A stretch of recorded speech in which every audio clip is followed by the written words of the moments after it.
He spent millions building a palace meant to last a century.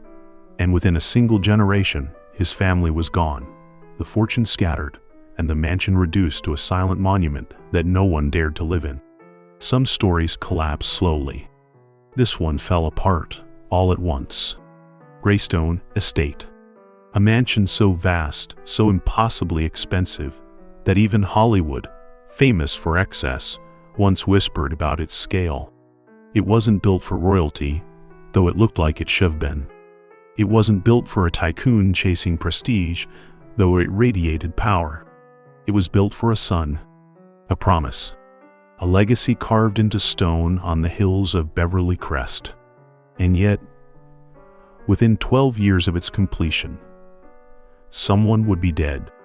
As the Great Depression loomed over America, most people cut back, saved pennies, struggled to keep their homes. But Edward Nat Doheny Jr., heir to one of California's greatest oil fortunes, was preparing to move into his new 55-room mansion. Greystone wasn't just large. It was a labyrinth. Secret passages, towering staircases, more bathrooms than some towns, bowling alley carved beneath the earth, imported stone hauled across states, and a construction bill so outrageous that newspapers printed it with disbelief. But the story didn't start with Ned. It started with his father, Ward L. Doheny, California's first oil baron. He had it all: the wells, the wealth, the political connections.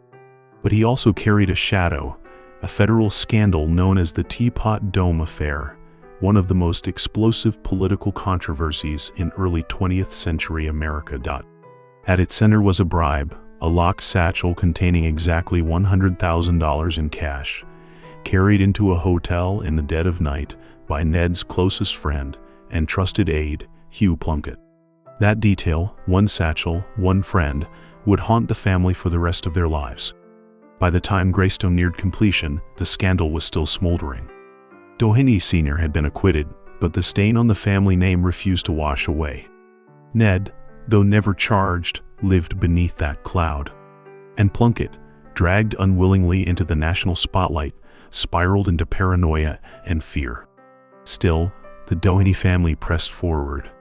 They repaired their public image, celebrated Ned's new home, and moved into Greystone hoping that grandeur might drown out the noise of politics and rumor. But large mansions don't silence secrets. They echo them. On the morning of February 16, 1929, Ned and Hugh Plunkett were found inside Greystone, both shot. One dead. One barely alive but fading fast. The official report would later conclude murder, suicide. But almost immediately, witnesses, neighbors, and even investigators began to whisper inconsistencies. A locked door that somehow wasn't locked. No fingerprints on the gun. Servants moved in and out before police arrived. And a timeline that simply didn't add up. One historian uncovered a strange detail. The staff were ordered to clean up before authorities arrived. Another noted that the Doheny family lawyer was inside the house astonishingly quickly. Too quickly, some said, for a spontaneous tragedy. Even more puzzling, the coroner who filed the final report made no attempt to hide his personal ties to the Dohenys. The case was closed in less than 24 hours. And just like that, the mystery was sealed inside the walls of Greystone. But here is something people rarely know.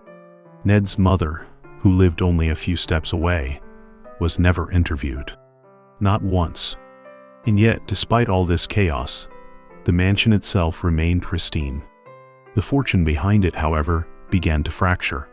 The Teapot Dome scandal resurfaced in Senate hearings. The Doheny empire shifted ownership.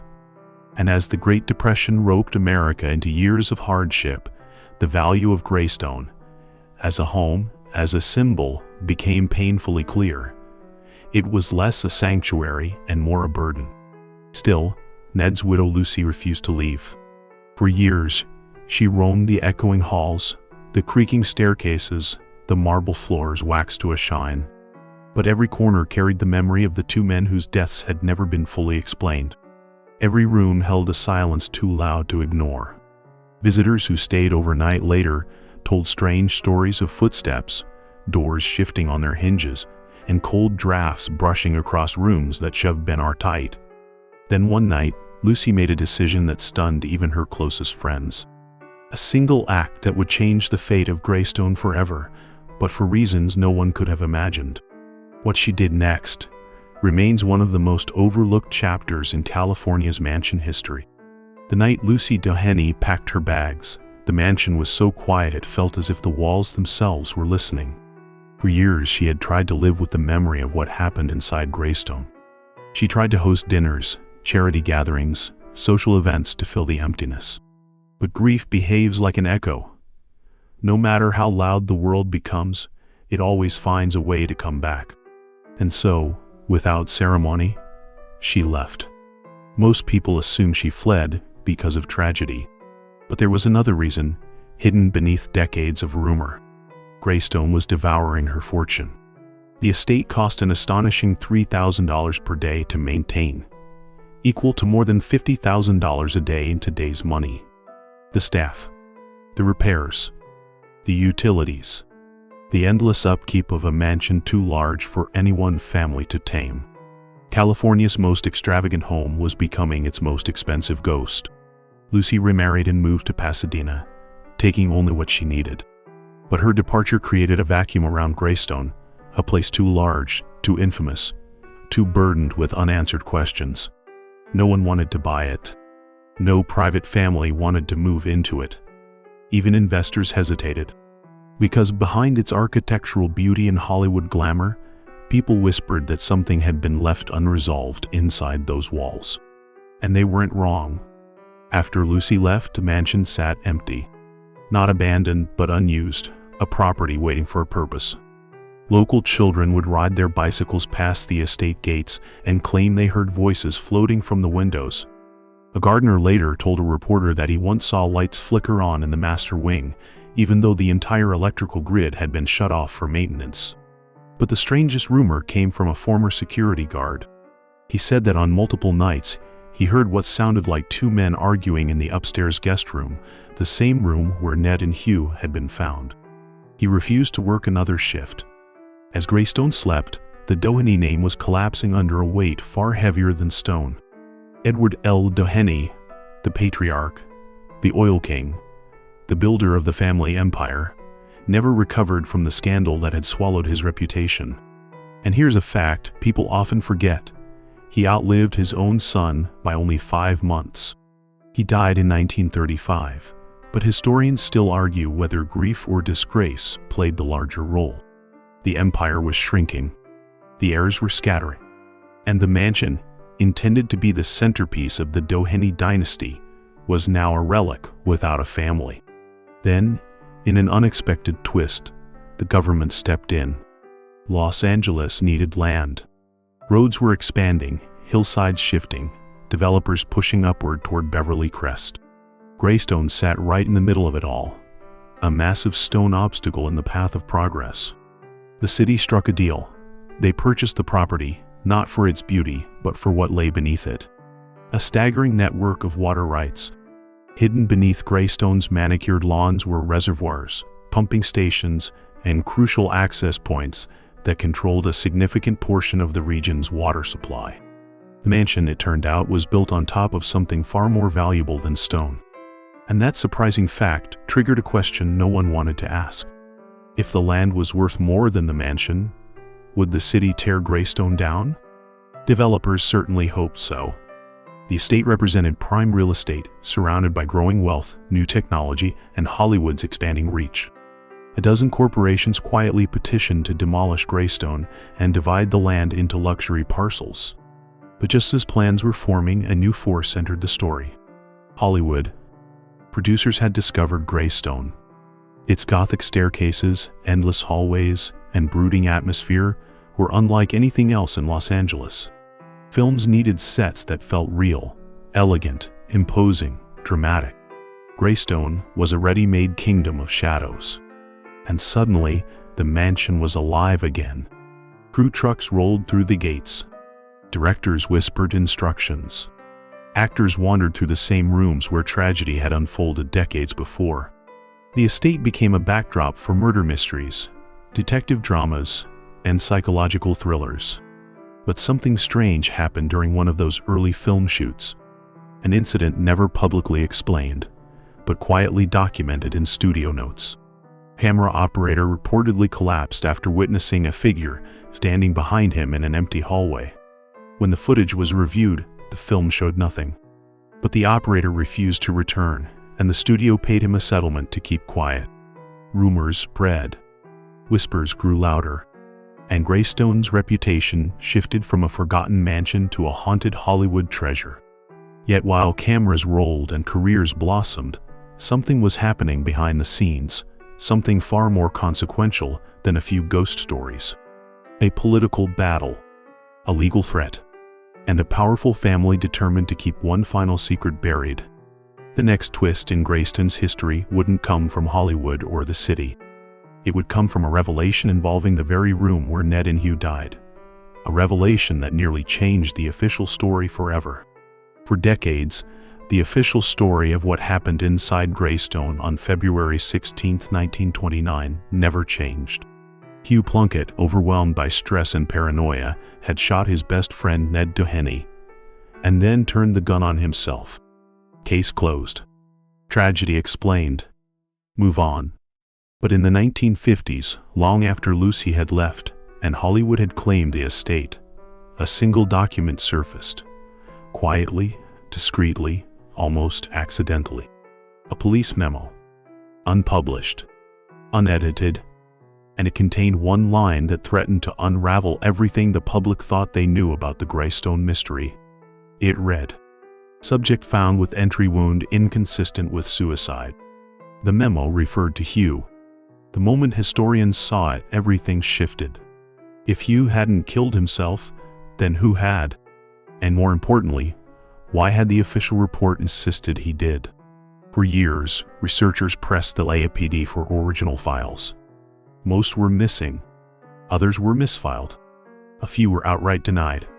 But the pressure grew, and whispers began spreading about tampered evidence, political influence, and the Doheny family's enormous reach. Then came the second bombshell. A retired officer claimed that the crime scene had been rearranged before photographs were taken. Another insisted that the timeline described in the final report was impossible. And one historian noticed something chilling. Ned had been shot in a position that suggested he wasn't even standing when the gun fired.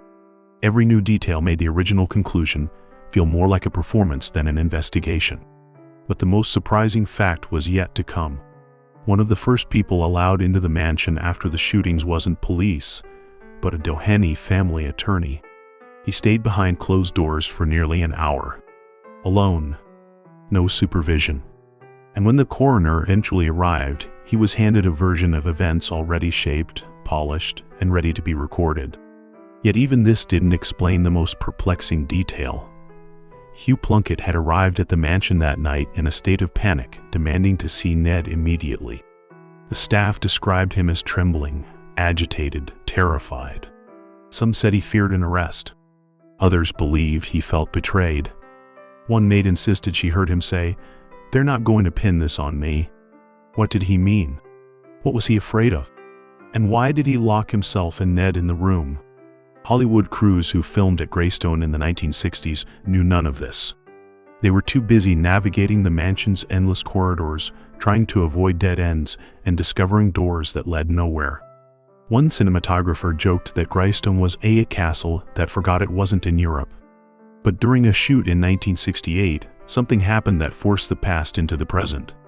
A production assistant was walking through the same room where the deaths occurred. The crew had removed furniture to set up lighting. Dust covered the floor. And as he crossed the room, he slipped. At first, he thought he'd tripped on a nail. But when he looked down, he saw something small, metallic, half buried in the dust. A casing. From a bullet. No one could explain it. The LAPD claimed the room had been thoroughly processed. But this casing didn't match any evidence listed in the original file. And when the studio submitted it for analysis, the lab reported that it came from a gun of a different caliber than the official weapon. Suddenly, the whispers became louder again. Was there a second gun? A second shooter? Or was someone trying to hide what really happened on that February night? While investigators argued and filmmakers kept their distance, the city began using Greystone for off-the-record gatherings, private negotiations, quiet meetings between officials and businessmen. The mansion's isolation made it the perfect place to speak without being overheard. And during one of those meetings, according to a city archivist, an executive made a careless remark. "This house knows too much." It was said as a joke. But the people in the room didn't laugh. Because by then, Greystone wasn't just a historic home. It was a vault. A container of unresolved deaths, political scandal, missing evidence, and a family whose legacy was still fiercely protected. Yet, while the city tiptoed around the past, something new was emerging, something that would transform Greystone's identity forever. Not tragedy, not scandal, but a new role no one had ever expected. A role that would pull the mansion into the center of one of Hollywood's most profitable eras, and in the process, awaken a secret that had remained hidden behind a sealed door on the mansion's upper floor. A door that had not been opened in nearly 40 years. The sealed door on Greystone's upper floor had been ignored for decades. Not locked, not barricaded, just left alone. It led to a narrow hallway, a forgotten servant's passage that most modern visitors didn't know existed. Early blueprints showed the corridor, but later versions quietly removed it. Even longtime staff claimed they had never walked through it. But in the early 1970s, during yet another film shoot, a location manager noticed a thin outline in the wallpaper, an uneven seam, too straight to be accidental. He pressed his hand against it. The wall shifted slightly. Dust rained from the ceiling. And with one firm shove, the door creaked open for the first time since the 1930s. Inside was a narrow passage choked with cobwebs and old air. But at the end of that hallway was what stunned everyone. A small room, untouched by time. A chair. A writing desk. A stack of brittle papers. And on that desk, a torn envelope bearing the Doheny family seal. Historians were called. Archivists examined the room.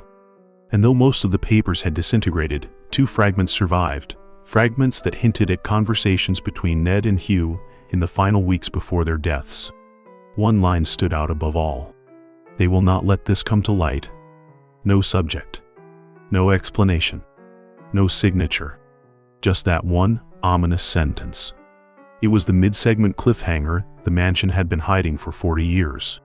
Greystone had always been a story of wealth, tragedy, and silence. But now, for the first time, a suggestion of outside pressure, of unnamed that, entered the narrative. And almost immediately, speculation spread. Were Ned and Hugh being threatened? Had the Teapot Dome scandal resurfaced in a dangerous way? Or had a private feud inside the Doheny empire turned deadly? Papers were whisked away to be examined, but the public never saw them again. The official statement claimed they were too damaged to interpret. Yet those who handled them said the fragments were legible enough to cause discomfort. Meanwhile, Hollywood continued to pour into Greystone. Directors adored the mansion's imposing staircase, its cavernous halls, its uncanny ability to feel both luxurious and haunted. Films like Death Becomes Her, There Will Be Blood, and countless detective dramas immortalized its silhouette. At one point, a studio executive joked that Greystone has appeared in more films than some actors. But as its fame grew, so did the oddities. One surprising fact, filmmakers repeatedly reported hearing footsteps on the upper floors during closed-set shoots. Sound engineers caught faint echoes in empty hallways. On multiple occasions, lights short-circuited only in the east wing, the same wing connected to the sealed servants' passage. One cinematographer swore he saw a man reflected in a mirror behind him, someone standing exactly where Ned Doheny had once stood during family portraits. When he turned, no one was there. Still, despite the rumors, the mansion became a beloved fixture of the film industry. The city recognized its value, not as a home, not as land, but as a cinematic treasure. Money flowed in. Crews signed long-term agreements. Weddings, concerts, fundraisers, all began filling the estate with life again. Yet, beneath the glamour, historians kept digging. And what they found only deepened the mystery. The bullet casing discovered in the 1960s was not an anomaly. In the early 1980s, while electricians were rewiring part of the mansion, they uncovered another puzzling detail. A second void space inside the walls of the room where Ned and Hugh died. A narrow gap. Empty, but large enough to fit a person. Investigators wondered, was someone hiding there that night? Watching? Waiting? The idea sounded theatrical, almost absurd. But when structural experts examined the gap, they confirmed it had been intentionally designed during construction. A hidden observation point. Why would a family mansion include something so unnerving? When archivists searched Dehenny blueprints for answers, they discovered revisions, sections crossed out, replaced, erased entirely. And the architect? He refused to discuss Greystone for the rest of his life. The mansion had secrets. Some built into its stone, others buried in its history. Still, the city couldn't keep it quiet forever. Los Angeles was changing. The public wanted tours, access, transparency. Greystone was no longer just a film set. It was a landmark, a cultural icon. So the city did something no one expected. They opened the mansion to the public.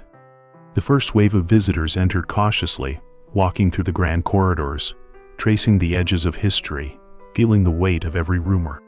But it wasn't the tours that stirred controversy.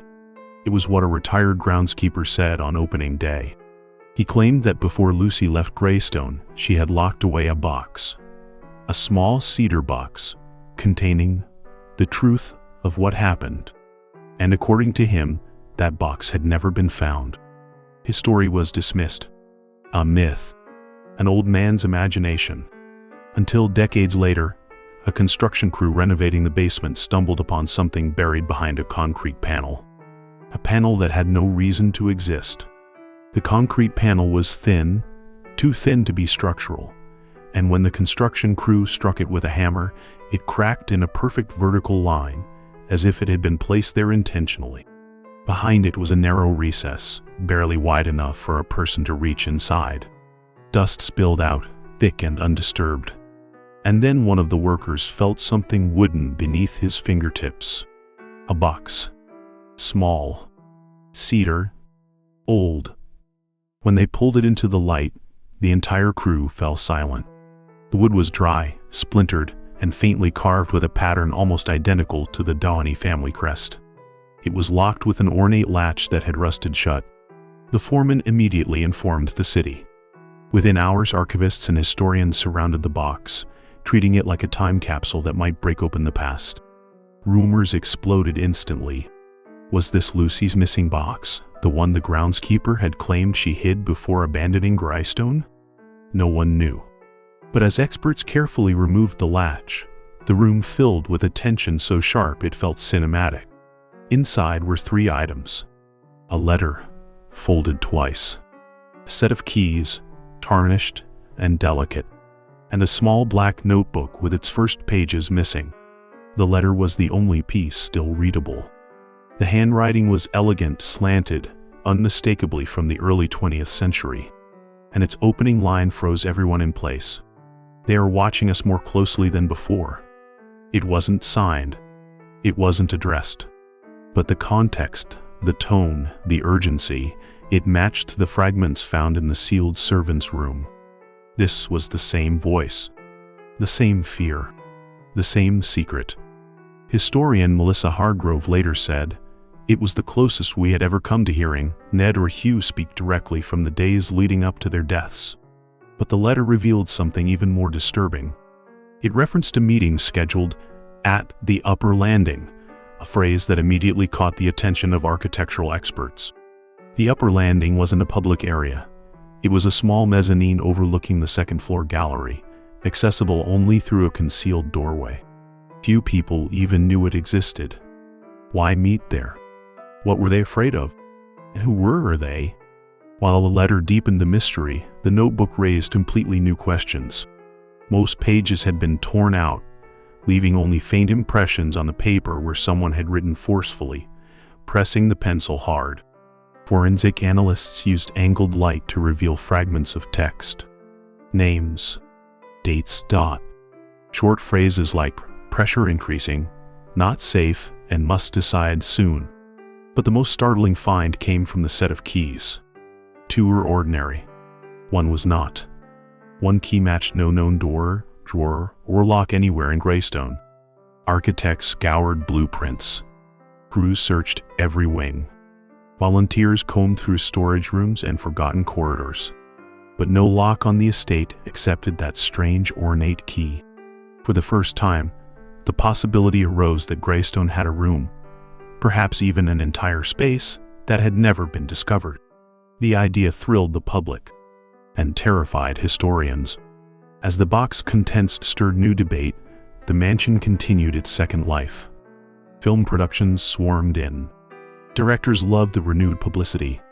Tourists lined up for guided walks, absorbing every rumor, every mysterious detail. But the crew working under the mansion, the same team that found the box, reported something unnerving. Strange cold pockets beneath the foundation. Areas where sound seemed to vanish entirely.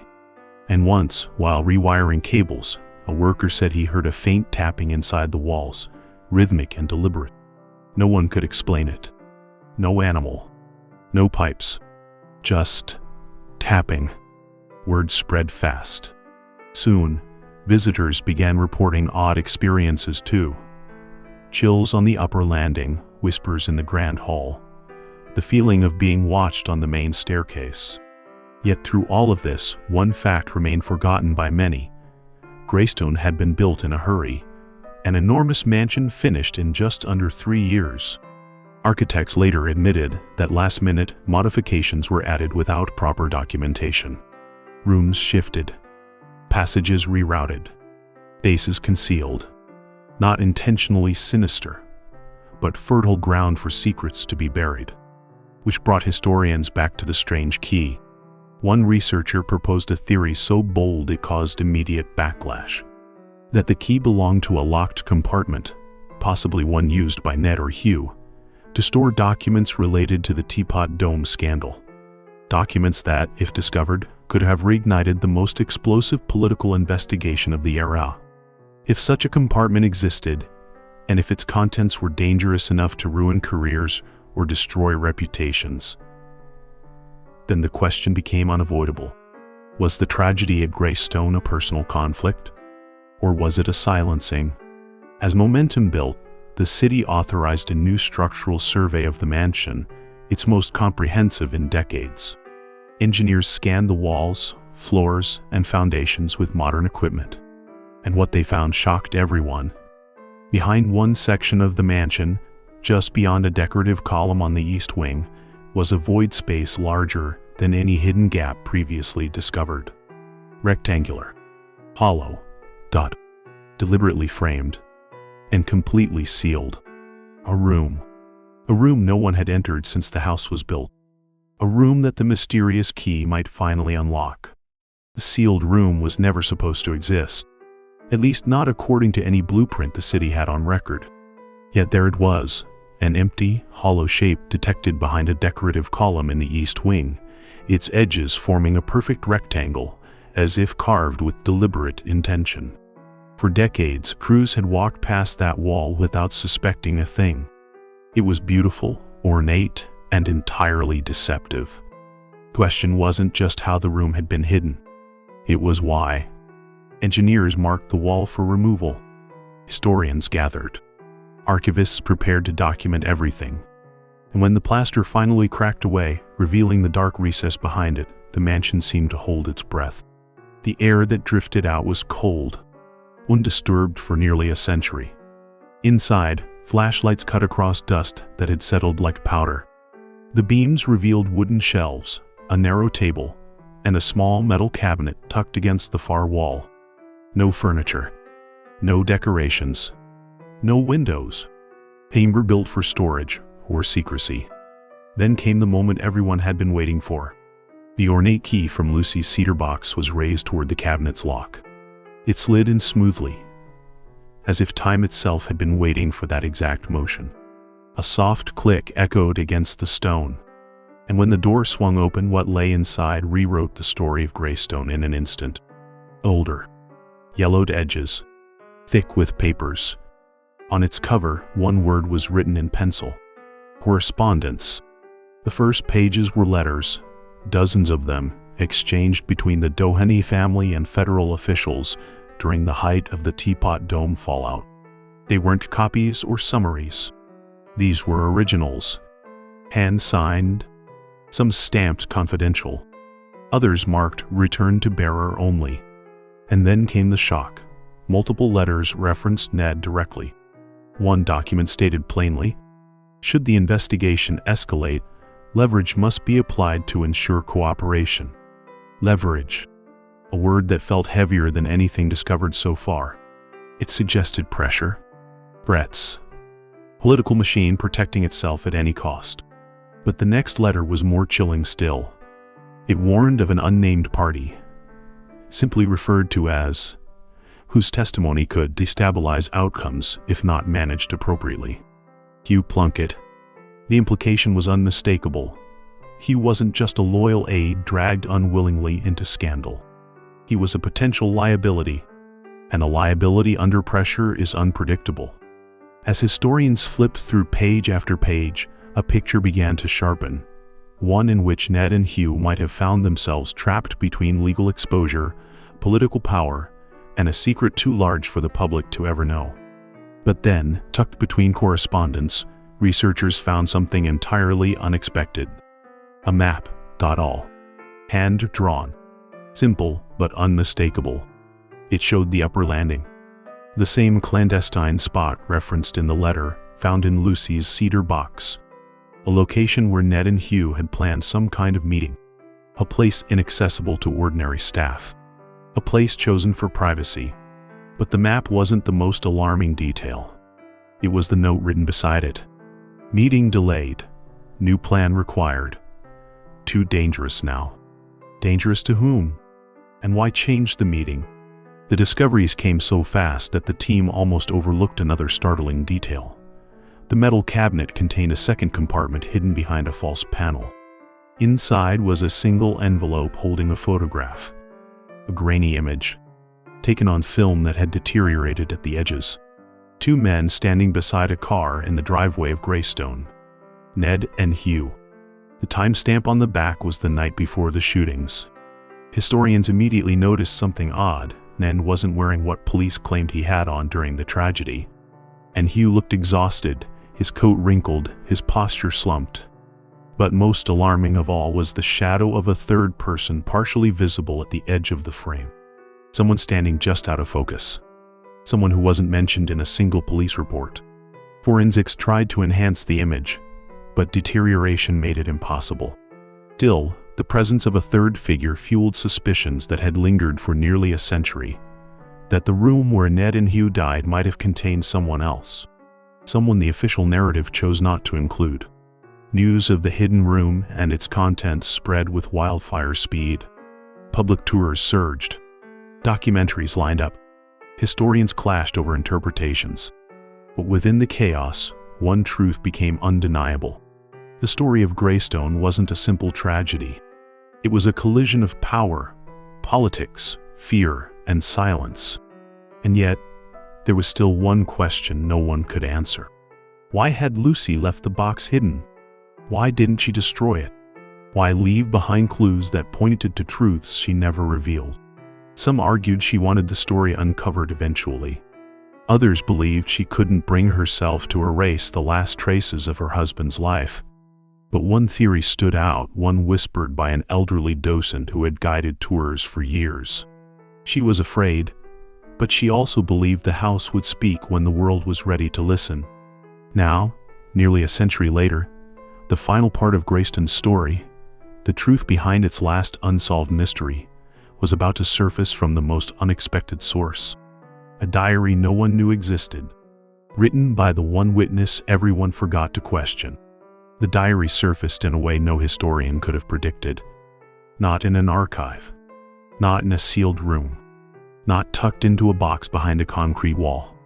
It came from an attic in Pasadena, discovered by a woman sorting through her grandmother's belongings. Her grandmother had been a maid at Greystone, the kind of staff member overlooked by investigators, ignored by reporters, and forgotten by time. But she had kept a diary. Not a polished account, not a formal log. Just a small, cloth-bound book filled with quiet observations written in a careful hand. Days of chores, notes on household routines, mentions of Ned and Lucy. And then, in the final pages, entries that shifted everything. The first shock came from a passage dated 3 days before the shootings. Mr. Plunkett came late again tonight, he argued with Mr. Doheny in the study. Voices raised. Something about papers. Something about danger. It was the clearest evidence yet of escalating tension, recorded not by a politician, not by a lawyer, but by someone who moved invisibly through the mansion every day. Someone who noticed things powerful men overlooked. Another entry followed. The upstairs meeting was canceled. Mrs. D looked frightened. She asked for all staff to avoid the East Wing. The East Wing. The same wing that hid the sealed room? The same area tied to the strange keys, the missing pages, and the secret correspondence. But the most haunting entry came the night before the tragedy. The handwriting was shaky. Ink blotted in places, as if written in a rush. Something is wrong. Mr. P said he was being watched. Mr. D told him to stay calm. Mrs. D kept crying. The house feels heavy tonight. The next day, the diary said only, screaming, running, police. After that, the pages stopped. The diary didn't solve the case. It didn't name a hidden assailant or expose a conspiracy outright. But it captured something even more valuable: atmosphere. Fear, pressure, collapsing inward on the people at the heart of the story. It confirmed that the events leading up to Ned and Hugh's deaths were neither quiet nor sudden. They were the culmination of days of tension, hushed conversations, and a house filled with dread. Historians debated the diary fiercely. Some believed it proved the two men were under surveillance. Others argued it suggested a violent confrontation spiraled out of control. A few insisted the diary merely reflected the anxiety of a household cracking under scandal. But one detail united everyone. The maid had written that Lucy was frightened. Lucy, who had left the mansion quietly, mysteriously, without ever telling her children the full story. Lucy, who locked away a cedar box containing keys and letters she never explained. Lucy, who avoided interviews, statements, and inquiries for the rest of her life. What did she know? What had she seen? And why had she left those clues buried rather than burned? Some believe she couldn't bring herself to destroy the truth. Others believe she wanted the next generation to find it when the danger had passed. But a few, those closest to the story, offered another theory entirely. Lucy believed the house would speak, because Greystone wasn't just stone and timber. It was a witness. It had held arguments inside its stairwells, hidden letters in its walls, preserved secrets in rooms that were never meant to be opened. And as the decades passed, the house continued to reveal pieces of the story not through confession, but through time, allowing truth to surface only when the world was ready to see it. Today, visitors walk through Greystone with hushed curiosity. They admire the grand staircase, the wood-paneled halls, the views stretching across Beverly Hills. Most feel awe. Some feel unease. A few swear they sense something lingering, an unfinished conversation. A presence watching from the landing where a meeting never took place. Tour guides keep to approved scripts. Historians argue over evidence. Filmmakers dramatize the mystery. But the heart of the story remains unresolved. Because no matter how many letters surface, how many rooms open, how many secrets crawl out of the walls, the final moments inside that mansion room on February 16, 1929, are known only to the two men who never walked out of it.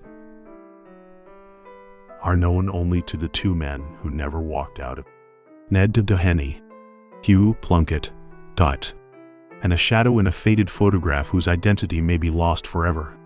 Greystone stands today not as a monument to wealth, but as a testament to silence, to the things powerful families hide, the evidence time buries, and the truths that come back no matter how deeply they're sealed. A mansion once built as a gift, now a riddle carved into stone, and its story, still incomplete, continues to pull people into its orbit, one question at a time.